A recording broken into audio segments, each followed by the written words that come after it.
कि जो कांग्रेस के कार्यकर्ता है उनको यहाँ पर रेड क्रॉस अस्पताल के पास जो चौराहा है यहाँ पर उन्हें रोक दिया जाएगा, लेकिन यूथ कांग्रेस के जो कार्यकर्ता है वो लगातार कोशिश।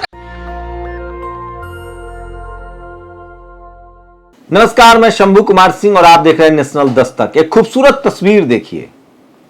जितनी खूबसूरत तस्वीर है इसका इतिहास उतना ही विभत्स है, इसका इतिहास उतना ही डरपोक है। इस तस्वीर में जो मैडम दिख रही है कुमारी दिया, वो बीजेपी की सांसद है। इन्होंने एक नया शगुफा छोड़ दिया है। देश में महंगाई है, बेरोजगारी है, लूटमार है, अव्यवस्था है। मैडम का कहना है कि ताजमहल इनके पूर्वजों का था, फिर क्या था, लोगों को मौका मिल गया, लोगों ने इनकी पूरी इतिहास निकाल के रख दिया। दिलीप मंडल लिखते हैं 500 साल मुस्लिम, 200 साल ब्रिटिश, 55 साल कांग्रेस, 15 साल के बीजेपी राज में जयपुर राजघराना यानी अकबर के सेनापति मान सिंह और औरंगजेब के सेनापति जय सिंह के वंशज कभी सत्ता से बाहर नहीं रहे।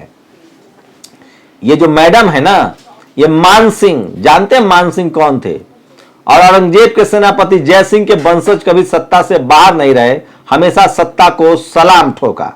महाराणा प्रताप और जयपुर घराने की तुलना नहीं हो सकती है। कुमारी दिया, सोचिए, दो ही लोग थे जो मुगलों से दो दो हाथ कर रहे थे। 3 लोग, गुरु गोविंद सिंह साहब, गुरु तेग बहादुर साहब जो सिख कम्युनिटी से थे, शिवाजी महाराज और उसके बाद महाराणा प्रताप। इन्हीं 4 लोगों ने मुगलों से 2-2 4 किया, अपनी कुर्बानियां दी। बाकी इन लोगों ने तो मजे उड़ाए हैं। और आज इनके वंशज जितने दिल्ली में भवन बने हुए ना, बीकानेर भवन, गुजरात भवन, बड़ौदा हाउस, ये सब अंग्रेज इसलिए बनाते थे जब ये वहां के राजा सरेंडर कर जाते थे। ये लोग अपना राज बचा रहे थे। और सबसे बड़ी खबर आज की बता रहा हूं, शेयर बाजार में भूचाल। अब तक 10% टूटा सेंसेक्स, निवेशकों के 5 लाख करोड़ डूबे। तेजो महालय, कुतुब मीनार और ज्ञान वापी अंतिम सत्य, बाकी सब मिथ्या है। प्रधानमंत्री के जो करीबी दोस्त हैं उनका भी सुपरा साफ हो गया है, वो भी बताऊंगा। सोचिए, पिछले 750 साल में जयपुर घराने ने कौन सी लड़ाई लड़ी? ये अपनी तलवार को का करते क्या है? ना मुगलों के खिलाफ चली, ना अंग्रेजों के खिलाफ। ये मैडम का पूरा इतिहास खोला जा रहा है। और सोचिए, कल्पना कीजिए कि कोई मुसलमान सेना में हो और वो पकड़ा जाए जासूसी के लिए, पाकिस्तान के लिए जासूसी करते, पूरा मुस्लिम कम्युनिटी को ये मीडिया बेईमान ठहरा देगी। कोई SC ST OBC पकड़ा जाए, फिर क्या होगा? कोई चंदा लेकर या कोई विदेश भाग जाए, क्या होगा? हम लोग रोज तलवार की नोक पर जीते हैं कि कोई दाग न लगे। आप सोचिए, इस शख्स को चेहरा पहचान लीजिए। ISI के लिए जासूसी के आरोप में भारतीय वायुसेना का जवान देवेंद्र शर्मा, टाइटल पर गौर कीजिए, देवेंद्र शर्मा गिरफ्तार हुआ है। इसे गद्दारी की क्या सजा मिलनी चाहिए? सोचिए। मैं अभी भी कह रहा हूं कि इसके लिए पूरा ब्राह्मण समाज जिम्मेदार नहीं है, लेकिन इस देश में लॉ भी देखिए किस तरह से। कौन लोग हैं जो रेपिस्ट के पक्ष में झंडा उठाते हैं? कौन लोग हैं जो भ्रष्टाचारी हैं, जो देश से पैसा लेके भाग रहे हैं? कौन कम्युनिटी है जिसके लोग सबसे ज्यादा भ्रष्टाचार में लिप्त हैं, जासूसी कर रहे हैं? आप बताइए। मैं फिर भी कहूंगा कि कोई ब्राह्मण कम्युनिटी को बदनाम नहीं किया जा सकता इस बात के लिए, लेकिन उनको राष्ट्रभक्त बनना चाहिए। लेकिन वही मीडिया जो इस देश का ब्राह्मण समाज, जो media, judiciary, bureaucracy, college, university और बिजनेस में बैठा है, वो किस तरह से किसी मुसलमान, किसी पिछड़े, किसी दलित, किसी आदिवासी को सारी एक की गलती के लिए पूरे समाज को कटघरे में खड़ा कर देता है। एक भी SC ST OBC माइनॉरिटी का आदमी नहीं जो पैसा इस देश से लेके विदेश भाग गया हो। वो सब के सब सवर्ण समाज के लोग हैं। मैं फिर भी सभी सवर्णों को दोष नहीं देता हूं, लेकिन उनको सोचना चाहिए कि उनका भारत माता की जय में कितना मिलावट है। समझ लीजिए। तो ये बड़ी खबर है। और सोचिए, जस्टिस DK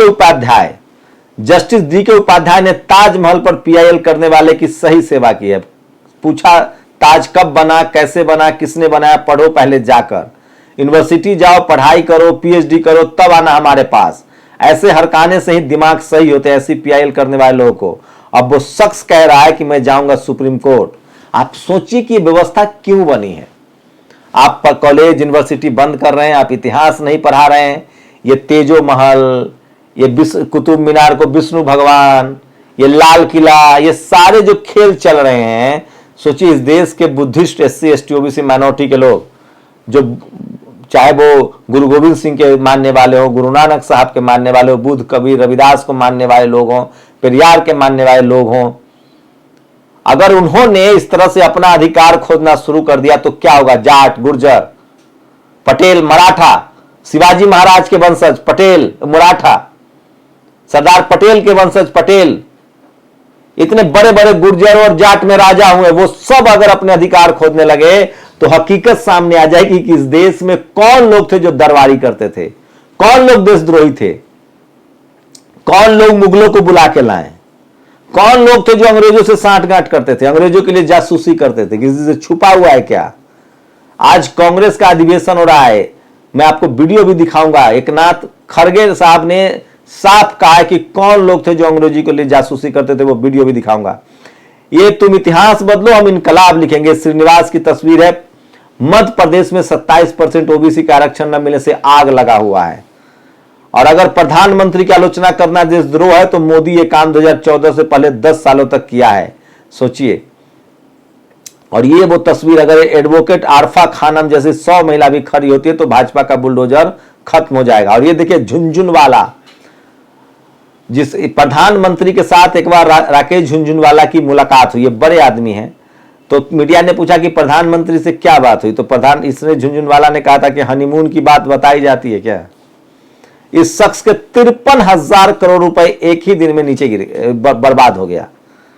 5 ट्रिलियन वाली व्यवस्था का ढोल पीट रहे थे लोग, 53,000 रुपए, आप सोचिए।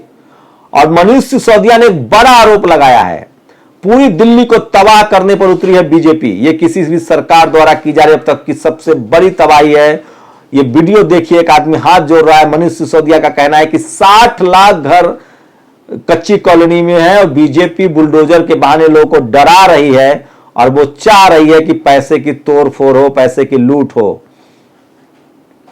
और सोचिए तमाम जो सोशल मीडिया पर आज खबरें हैं वो मैं लेकर आया हूं। और इसलिए सतीश बौद्ध लिखते हैं, भगवा रंग तो बौद्ध भिक्षुओं का हुआ करता था, इसका संबंध किसी भी सूरत में हिंदुत्व से नहीं है। उधार के ज्ञान पर कब तक टिकेगी मनुवादी विचारधारा? सोचिए किस तरह से ये तस्वीर देखिए, जनवरी हिजाब, फरवरी उर्दू, मार्च कश्मीर फाइल्स, अप्रैल लाउड स्पीकर, मई ताजमहल।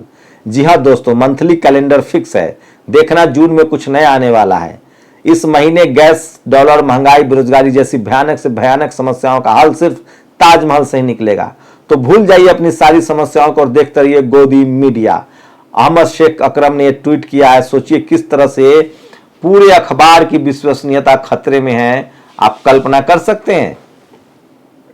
और राजद्रोह के मामले में कोई नया केस दर्ज नहीं होगा, लेकिन जिनको फंसाया गया उनका इंसाफ कौन देगा? Supreme court. निधि रतन ने यह ट्वीट किया है जो मैं आपको दिखा रहा हूं। और ये अखबार की कटिंग देखिए, सोमनाथ के नीचे बौद्ध गुफाएं, ये लोग जहां भी भारत की धरती खोदी जाएगी केवल बुद्ध के ही अवशेष मिलेंगे। ये अब ये बताओ कि सोमनाथ मंदिर को कब तोड़ा जाएगा? तो सोचिए किस तरह के माहौल देश में खराब कर रहे हैं।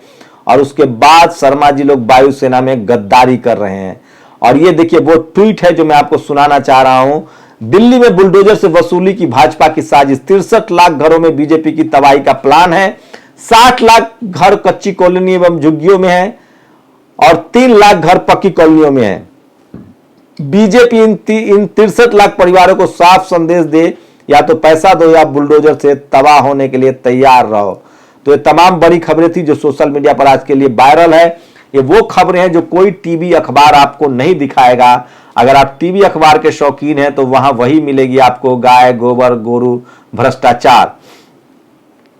और अगर पीएनओ के इतिहासकार है तो उनके इस विचार पर मक्का का काबा, रोम में वेटिकन, नोत्र में देम द फेरिस, फ्रांस का कैथोलिक कैथेड्रल चर्च और इंग्लैंड में वेस्टमिंस्टर सब मंदिर हैं।